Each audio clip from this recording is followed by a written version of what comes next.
Greetings to one and all, and welcome to another exciting episode where entitled parents' plans of getting free stuff and other unfair handlings get backfired, and employees' vengeance of having an ego falls flat.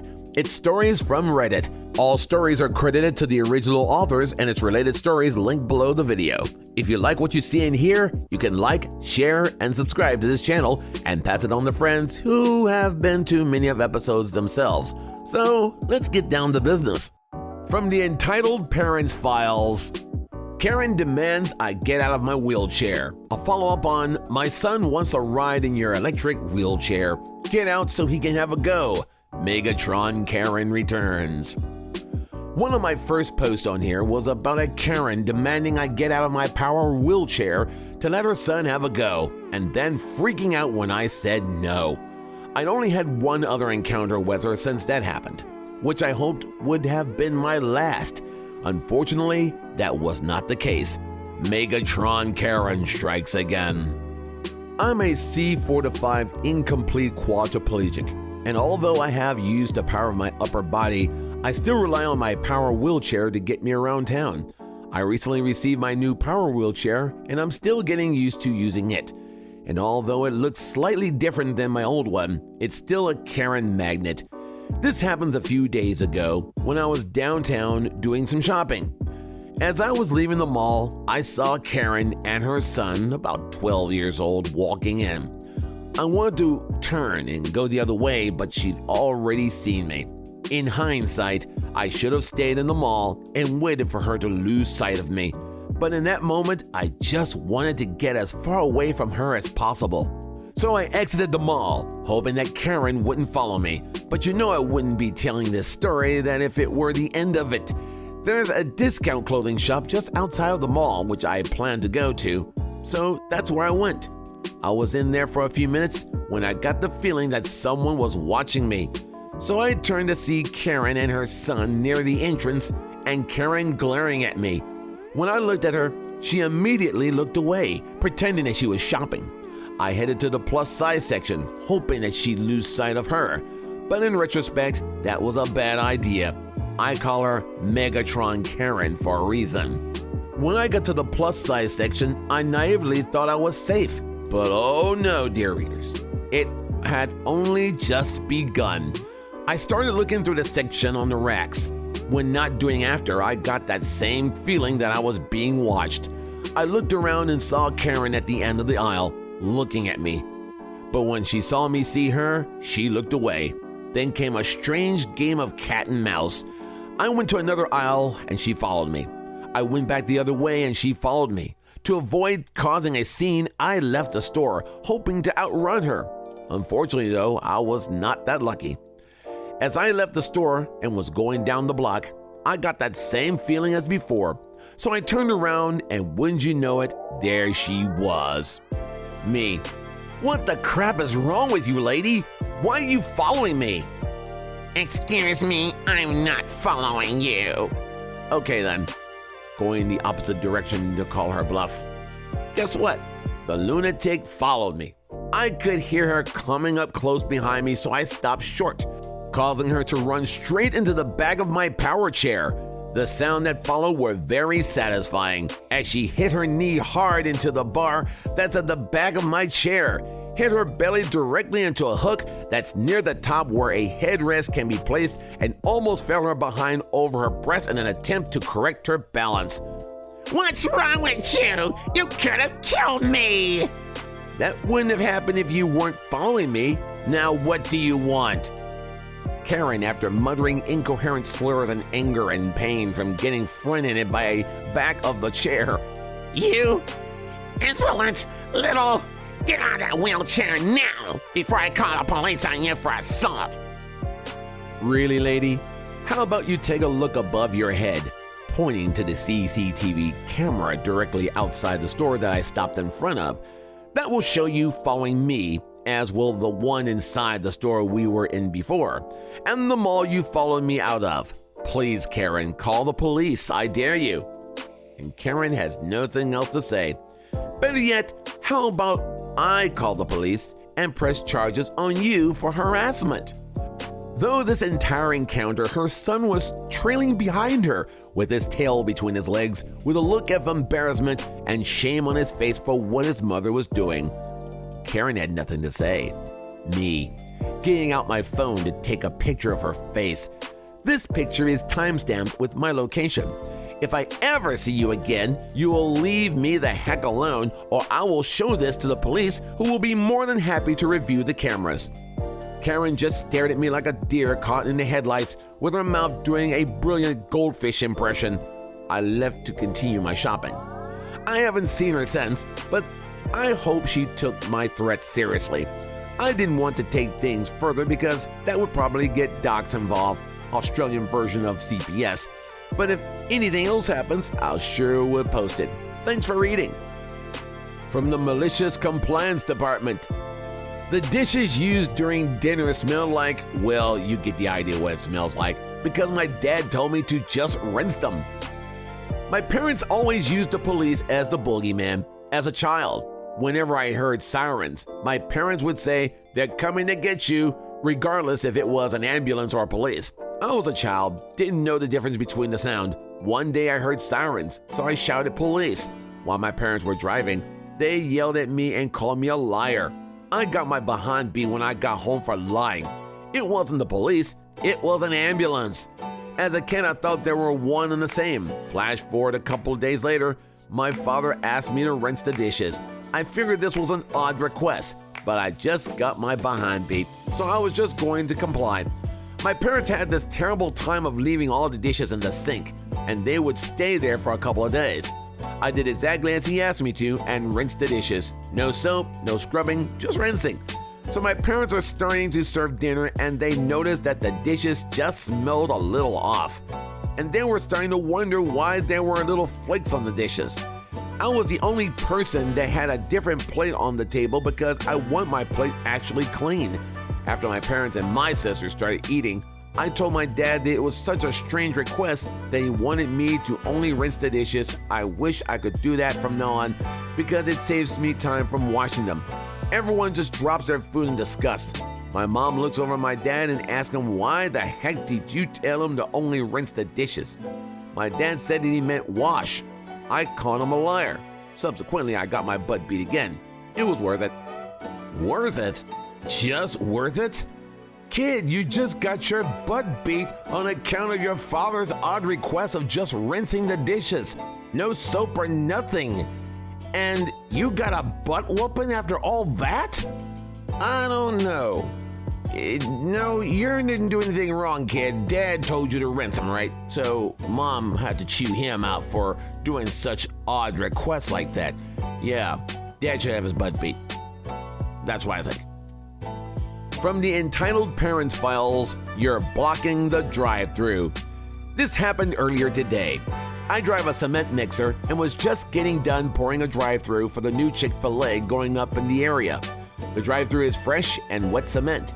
There are construction fences all around, but the main building structure is completed.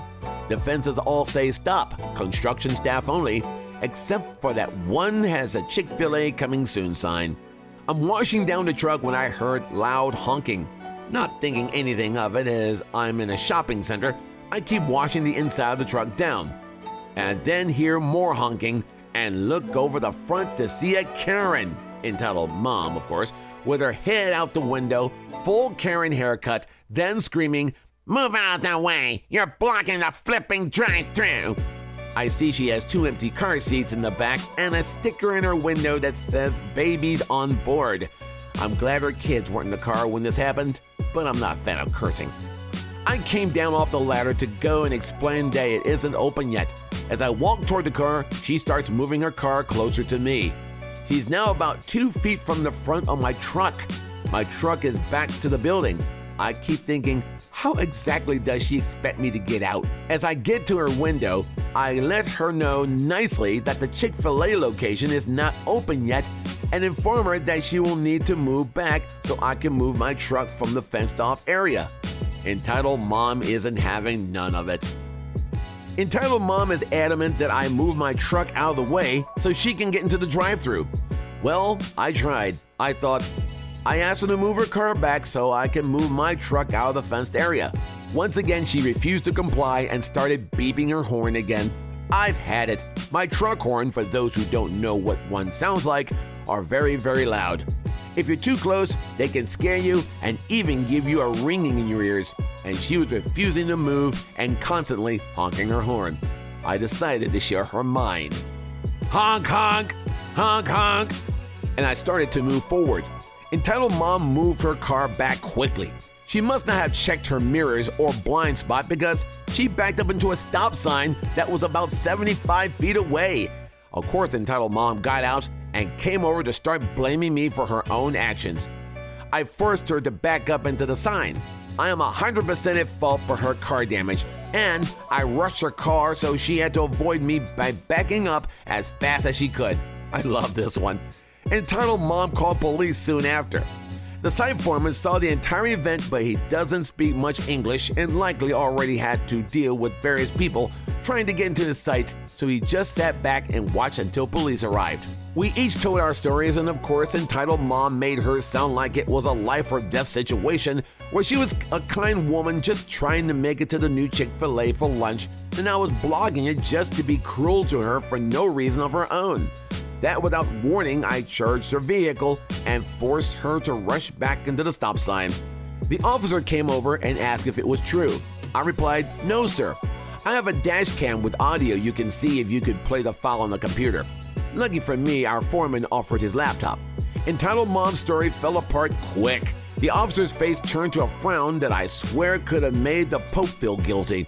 He walked over to her, went straight to his handcuffs, and began to read her rights to her. Entitled Mom was charged with obstruction of justice, reckless driving, and misuse of 911.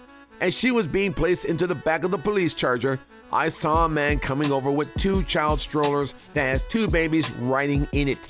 The officer explained the situation to him. He honestly didn't look surprised. He seemed to just nod and walk quietly over to the car, took pictures and unloaded his kids with the stroller and left. I feel bad that he had to go through that, but I'm under the impression that it wasn't the first time she has done something like this. I didn't press charges, but I reported everything to my company for their discretion too. I feel like I've ran into more and more of these forms of people since COVID began. Just a little information, my dash cam isn't cheap. It is built into the truck and has a back and front camera with a microphone that activates when the parking brake is set. When the driving truck is pretty loud, that the microphone wouldn't pick up anything but engine noise, which is why it's activated when parked. For the charges, I honestly didn't ask. The officer told me what she was or could be charged for, and I accepted his statements as the situation was handled and over with. I didn't hear her last name, or I'd be online right now trying to find the booking charges. Thank you for the awards. They're a nice surprise to my crazy morning. If you ask me, that woman would have had better sense to know that the Chick-fil-A is not open, and if the construction job is done, then and only then, by the time they start opening up, she can go. But it looks like she saw the opportunity and found out no one's home. Would you believe it? And from the Entitled Parents Department, Entitled Grandmother tries to go into backstage of Broadway theater because she's a grandmother. This was around a year ago, back when Broadway was open.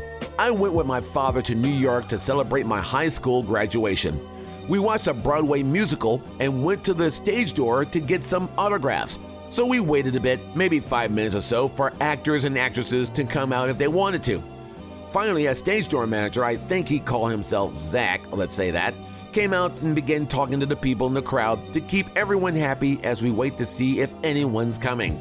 I was fortunate to get a spot in front of the barrier, so I start feeling people squish beside me and light commotion from the crowd behind me.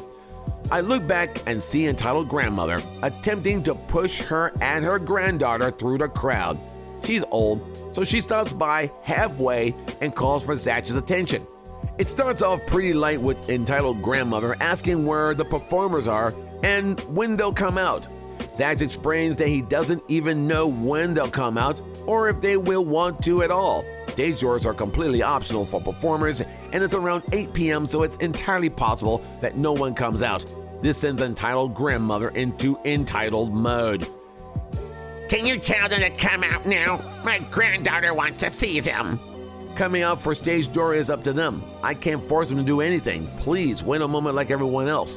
I've been waiting here for 5 minutes. I'm a grandmother. I can't stand here all night. I have kids.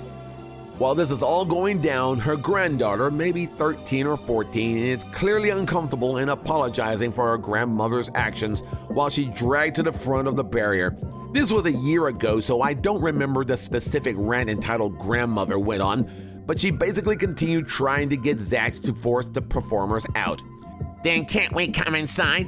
I'm an old lady. I shouldn't have to wait this long. We can't do that. You don't have any special privileges over everyone else waiting here. I'm a grandmother. Isn't that enough? This back and forth continues for a while until Zach inevitably starts to plain ignore her and focus on other people in the crowd. With that, someone near her begins to poke fun at her "I'm a grandmother" line. Random teen says this: "I'm a 15-year-old boy. I shouldn't have to wait this long. I can have kids someday."